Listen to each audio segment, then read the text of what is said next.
Good morning, Chasm listeners. This is Ryan Rothstein, the Wildlife Habitat Specialist with the Stearns County Soil and Water Conservation District, and this is your weekly conservation report. Last week was Pollinator Week nationwide, and we might have missed that for this week's conservation report, but it's never a bad thing to be thinking about pollinators. And Pheasants Forever and Monarch Joint Venture and many other conservation organizations celebrated Pollinator Week with educational events and some limited edition merchandise. So a lot of cool stuff went on last week in terms of pollinators and pollinator habitat. And rightly so, because bees are responsible for 1/3 of all human food that gets produced. And there's actually been studies that have indicated that some native bumblebees actually pollinate crops, some crops that is, better than honeybees do. So to pivot from that a little bit and to keep talking about pollinators, I'm starting to think about roadside ditches. And these can be really important sources of habitat for pollinators. They can actually even be connective strips between pieces of habitat. And I actually was pretty shocked when I found this number. MnDOT alone has 176,000 acres of roadside. So that's a lot of habitat that is vitally important to some of these insects. And as I'm sure is no surprise to many of you, these ditches have a lot of milkweed in them a lot of times. So they're an important source of milkweed and a lot of other wildflowers. And these are things that provide food and reproductive habitat for our bees and butterflies. And on top of the pollinators, there have been studies in Minnesota that have shown that more than 40 of our native bird and mammal species nest in roadsides. And that's everything from pheasants to mallards to mourning doves and from cottontails to red fox. So vitally important habitat and reproductive habitat for a lot of different species here in Minnesota. And on top of that, the same research showed that an additional 60 plus species of birds use these roadside ditches at one time or another throughout the year for both food and cover. Most of the roadside nesting in Minnesota occurs from April through August, and the study also showed that disturbance of cover from mowing significantly reduces the production for these species. So by mowing that, it's removing a lot of habitat and also negatively impacting some of these wildlife species. So what can we do to mitigate some of that impact on these wildlife species? Well, first and foremost, when I'm talking about not mowing roadsides, I'm not talking about the edge right along the road.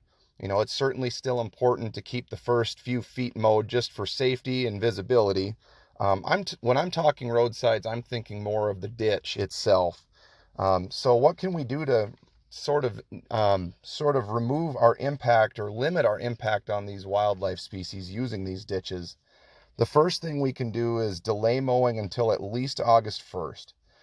By this point, most of the native wildlife species are done nesting for the year, and our impact will be most minimized if we can wait until after August 1st to mow. Another thing to think about is if you don't have to mow the ditch, it's just fine to leave it be.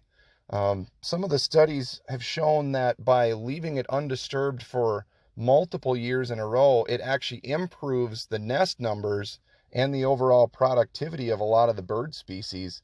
So there's nothing saying you have to mow the ditch, and with the fuel prices what they are, it can be a way to save on some diesel these days.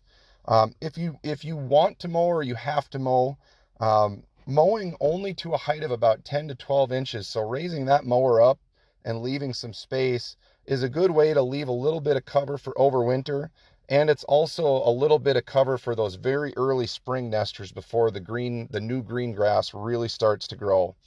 And if you do have issues with weeds, maybe things like thistles, it's fine to just spot mow or spot spray for weed control rather than mow the entire thing or spray the entire thing. So to circle back around to pollinators, if you or someone you know is interested in pollinators or pollinator habitat, the SWCD here is hosting a fundraiser at Pantown Brewery with our partners at the Bee and Butterfly Habitat Fund next week on July 7th from 3 to 10 p.m. And all proceeds raised from that fundraiser go directly to pollinator habitat here in Stearns County. For more details on that, visit Pantown's website at pantownbrewing.com. And just so you know, if you are interested in attending that event, SWCD staff will be on hand to answer any questions you might have about pollinators or pollinator habitat. And Pantown Brewery is located at 408 37th Avenue North in St. Cloud. Well, that's about all I got for you this week, but I hope everybody has a safe and happy 4th of July weekend. Hopefully the weather's treating you right, and hopefully you get out and spend some time with friends and family and enjoy this great country. So that said, if you need to get a hold of us, you can always find us in Marketplace Mall in Waite Park, right next to Pizza Ranch, or you can always give us a call at 320-251-7800, extension 3. And this has been Ryan Rothstein with your weekly conservation report.